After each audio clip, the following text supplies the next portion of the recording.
بچنے کا صرف ایک حدیث سے جو ہے نا میں آپ کو حل بتا دیتا ہوں. صرف ایک حدیث پر آپ عمل کر لیں، آپ شرک سے بچ جائیں گے. جی السلام علیکم دوستو، اس ویڈیو میں آپ سے بات کرنے والا ہوں شرک کے بارے میں. تو سب سے پہلے ہم شرک کو جانیں گے کہ شرک ہے کیا، شرک کسے کہتے ہیں، اور شرک کی کتنی اقسام ہیں، اور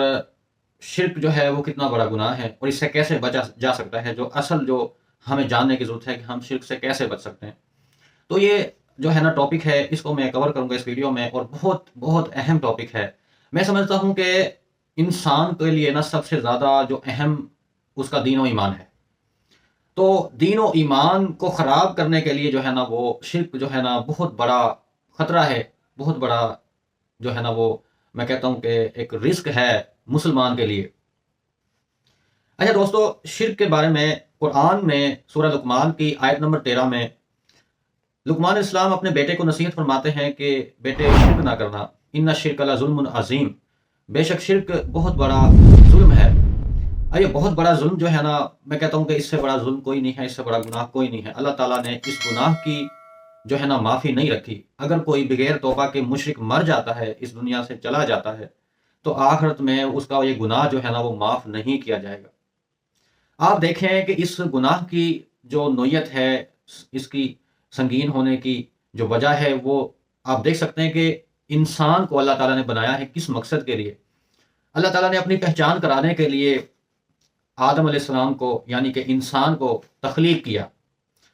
کہ انسان اپنی عقل سے، اپنے شعور سے اور میری نصیحتوں سے مجھے پہچانے اور میری ہی عبادت کرے. یہ اللہ تعالیٰ یہ چاہتا ہے کہ میرے بندے مجھے پہچانیں اور مجھے ہی مانے اور میری ہی عبادت کریں. تو یہ مقصد ہے انسان کی تخلیق کا. آپ مجھے بتائیں کہ کسی بھی سائنسدان نے کوئی چیز بنائی ہو کسی مقصد کے لیے، اگر اس سے وہ مقصد ہی پورا نہ ہو تو اس کے بنانے کا کوئی فائدہ نہیں ہے. اور انسان جس کے لیے پوری کائنات بنائی اللہ نے، تخلیق کی، انسان کے لیے جو ریکوائرمنٹس ہیں وہ بنائی، زمین و آسمان تخلیق کیے، سورج چاند ستارے بنائے، ساری نعمتیں سے جو ہے نا ساری نعمتوں سے ہمارے دنیا کو مزین کیا صرف انسان کے لیے، اور انسان کو پیدا کیا اپنی عبادت کے لیے. اگر انسان اللہ کے ساتھ کسی کو شریک کرتا ہے کہ اللہ کی ذات وہ ذات ہے کہ جو کہ لاسانی ہے، کہ اس کے جیسی کوئی ذات اور نہیں ہے، وہ اپنی حیثیت میں یونیک حیثیت رکھتی ہے اور یونیک ہے، کہ اس کے جیسا، اس ذات کے جیسا کوئی اور ہے ہی نہیں. تو اس کے ساتھ اگر کسی کو شریک کیا جائے تو یہ بہت بڑا ظلم ہے. اب یہ شرک جو ہے یہ اس کی معافی نہیں ہے، تو لہٰذا آپ اگر خدا نخواستہ شرک میں مبتلا ہیں اور آپ بغیر توبہ کے مر جاتے ہیں تو یہ کتنا بڑا نقصان ہے، اور ہمیشہ کا نقصان ہے. کیونکہ جو آخرت کی جو زندگی ہے وہ حیات جاودہ ہے، وہ کبھی نہ ختم ہونے والی زندگی ہے. یہ تو ایک آزمائش کی جگہ ہے جہاں پر ہم آئے ہیں. آپ دیکھ سکتے ہیں کہ ہم اس وقت 2025 میں، آج کی ڈیٹ میں دیکھ سکتے ہیں کہ 23 نومبر 2025 ہے.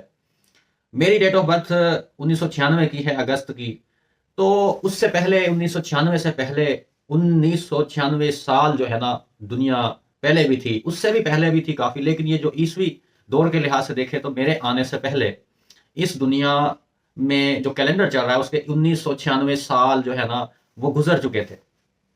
اور اب میری اگر ڈیتھ ہوتی ہے اپروکسیمیٹلی، ہم احتیاطاً جو ایوریج ایج ہے اس سے زیادہ بھی کیلکولیشن کریں تو 60-70 سال بھی کریں، اگر 2050 یا 60 میں میری ڈیتھ ہوتی ہے، کیونکہ ہر کسی نے مر جانا، اس پہ تو کوئی کسی کو چاہے وہ غیر مسلم ہے، چاہے وہ ملحد ہے، چاہے وہ جو بھی ہے، ہندو ہے، کچھ بھی ہے، کافر ہے، وہ ہر کسی کا موت سے تو انکار نہیں ہے. ہر کسی کو یہ تسلیم شدہ حقیقت ہے، ہر کسی کو یہ یقین ہے کہ اس نے ایک دن مرنا ہے. تو اب مجھے بتائیں کہ میری موت اگر ہوتی ہے 2050 یا میکسیمم 60 لگا لیں آپ، 60 میں اگر ہوتی ہے تو اس کے بعد بھی تو دنیا ہوگی. تو یہ جو پیریڈ ہے میرا 1996 سے لے کر 2050-60 تک کا، یہ ایک درمیان کا پیریڈ ہے. اس سے پہلے بھی دنیا قائم تھی، بلکہ دنیا تو لاکھوں سال پہلے سے ہے، اور میں اب آیا ہوں دنیا میں. تو میرے جانے کے بعد بھی دنیا باقی ہوگی، جس طرح ہمارے جو بزرگ ہیں، ہمارے بڑے ہیں، وہ دنیا سے جا چکے ہیں، ہمارے جو دادا نانا تھے وہ جا چکے ہیں، ہمارے والدین میں سے بھی بہت سے لوگ، جو میرے والد صاحب کی ڈیتھ ہو چکی ہے، میرے دادا دادی کی ڈیتھ ہو چکی ہے، میرے نانا نانی جا چکے ہیں، یہ وہی لوگ تھے جن کی وجہ سے ہمیں وجود ملا، جن کے ذریعے سے ہمیں وجود ملا، ہم پیدا ہوئے۔ تو وہ ایکسپائر ہو گئے، وہ ختم ہو گئے، وہ دنیا فانی سے کوچ کر کے چلے گئے، ان کا وجود ختم ہو گیا دنیا سے ان کا وجود ختم ہوا، لیکن یہ ایک ٹرانسفر ہے، وہ انتقال کر گئے، ایکچولی جو ہے نا، انفیکٹ ہم یہی کہیں گے کہ وہ انتقال کر گئے اس امتحان کی جگہ سے، اصل جو جگہ ہے، اصل مقام ہے، اس کی طرف وہ لوٹ گئے۔ تو وہ انہوں نے اپنا ٹائم گزارا، وہ دنیا میں جو اعمال کر گئے، تو ان کے مطابق ہی ان کو وہاں پر اجر ملے گا۔ تو اور جو کوئی غلطیاں کوتاہیاں ہوں گی، ان کا مواخذہ یا اللہ تعالیٰ کی مغفرت جو بھی ہوگا حساب کتاب میں وہ ہوگا۔ تو بات یہ ہے کہ اس ٹائم میں کہ جو اللہ نے ہمیں دیا ہے، جس طرح آپ ایگزامینیشن ہال میں بیٹھے ہوتے ہیں، وہاں پر آپ کے پاس 3 گھنٹے کا ٹائم ہوتا ہے۔ میں نے لاء کے ایگزام دیے تھے، تو LLB کے ایگزام ہمارے ہوتے تھے، وہاں پر میں کہتا ہوں کہ 1 سیکنڈ کا بھی ٹائم ایسا نہیں ہوتا تھا کہ ہم رک جائیں، قلم روک لیں، یا ادھر ادھر دیکھ کر کوئی سوچنے کا بھی ٹائم نہیں ہوتا تھا۔ ادروائز ہمارے جو ہمیں اسائنمنٹ، مطلب کویشچن جو ہم نے وہ آنسر کرنے ہوتے تھے، وہ ہم پورے نہیں کر سکتے تھے اگر ہم اس میں ٹائم ویسٹ کرتے۔ تو بات کرنے کا مقصد یہ ہے کہ یہ ایک امتحان گاہ ہے، یہاں پر سب سے پہلے تو آپ کا جو ٹائم ہے نا، وہی زندگی ہے۔ ٹائم ختم، زندگی ختم، یہ ایک ٹائم ہے اللہ نے آپ کو دیا ہوا، جس طرح ایگزامینیشن ہال میں ہوتا ہے۔ تو اس ٹائم پیریڈ میں آپ کوئی غلطی کوتاہی کرتے ہیں، اور وہ آپ غلطی گناہ بھی اللہ تعالیٰ نے آئیڈینٹیفائی کیے ہوئے ہیں، ڈیفائن کیے ہوئے ہیں کہ کون سا گناہ کس لیول کا ہے، کون سا کبیرہ ہے، کون سا صغیرہ ہے، اور کس گناہ کو اللہ نے معاف کر دینا ہے، کس کو نہیں کرنا، اور جس گناہ کو نہیں کرنا وہ صرف ایک گناہ ہے جس کو اللہ تعالیٰ آخرت میں جو ہے نا معاف نہیں کرے گا اگر انسان بغیر توبہ کے ادھر دنیا سے چلا گیا، وہ ہے شرک۔ اب میں آتا ہوں شرک سے کیسے بچا جائے، کیونکہ یہ ایک واحد ایسا گناہ ہے، مسلمانوں کو اس بات کو سمجھنا چاہیے کہ شرک واحد ایسا گناہ ہے جو آپ کی زندگی کی تمام عبادات کو، تمام نیکیوں کو، اور آپ کی تمام جو ہے نا وہ اچھائی کو کھا جائے گا، آخرت میں آپ کے پلے کچھ نہیں چھوڑے گا، یہاں تک کہ جو کافر ہوگا اس سے بھی زیادہ آپ کو ڈیگریڈ یہ کر دے گا، کافر سے بھی نچلا درجہ ہوگا مشرک کا جہنم میں، کہ کاش مشرک کو کافر سے بھی زیادہ سخت عذاب ہوگا، کہ ایک کا اب کیوں ہوگا مشرک، کیونکہ وہ شخص ہوگا جو اللہ کو جانتے ہوئے بھی اللہ کی ذات میں جو ہے نا شریک ٹھہرا دے گا، تو اللہ کو مانے گا لیکن پھر بھی جانتے ہوئے بھی وہ جو ہے نا اس طرح کی غلطی کرے گا۔ کافر تو وہ ہوگا کہ جو انکار کرے گا، جو مانے گا ہی نہیں، لیکن جو مانے گا بھی پھر بھی اس میں جو ہے نا وہ اس طرح کی جو ہے نا غلطی کرے گا۔ اب بات یہ ہے کہ شرک سے کیسے بچا جائے، اس کا میں آپ کو شرک سے بچنے کا صرف ایک حدیث سے جو ہے نا میں آپ کو حل بتا دیتا ہوں، صرف ایک حدیث پر آپ عمل کر لیں، آپ شرک سے بچ جائیں گے۔ اب وہ حدیث کیا ہے؟ حدیث نبوی صلی اللہ علیہ وسلم ہے کہ دع ما یریبک الی ما لا یریبک۔ حدیث کا مفہوم ہے کہ اس چیز کو چھوڑ دو جو تمہیں شک میں ڈالے، اور اس چیز کو اختیار کر لو جو تمہیں شک میں نہ ڈالے۔ اب دیکھیں شک میں کون سی چیز نہیں ڈالتی ہمیں، اور کون سی چیز سے ہم شک میں پڑ سکتے ہیں۔ 2 چیزیں ہیں، اللہ کے بارے میں کوئی شک نہیں ہے کہ اللہ ہی خالق و مالک ہے، اللہ ہی رازق ہے، اللہ ہی دینے والا، سب کچھ اللہ کے اختیار میں ہے، اللہ ہی مالک یوم الدین ہے، آخرت میں حساب کتاب کرنے والا، سارا کچھ جو ہے۔ تو یہ تو ہے وہ بات جس پر شک نہیں کیا جا سکتا۔ اور شک کس بات پہ کیا جا سکتا ہے؟ شک اس بات پہ کیا جا سکتا ہے کہ کیا اللہ کے علاوہ بھی کوئی اور ہے، خالق یا مالک یا کچھ بھی جو بھی ہے نا، تو اس بات پہ تو شک کر سکتے ہیں نا، مطلب کہ کوئی اور بھی جو ہے، جیسا وہ کہتے ہیں جی وہ کسی اور لوگوں سے مانگتے ہیں، تو ان پر تو شک کیا جا سکتا ہے۔ دیکھیں نا، یہ میں آپ کو سمجھانے کے لیے یہ پوائنٹ جو ہے نا میں آپ کو بتا رہا ہوں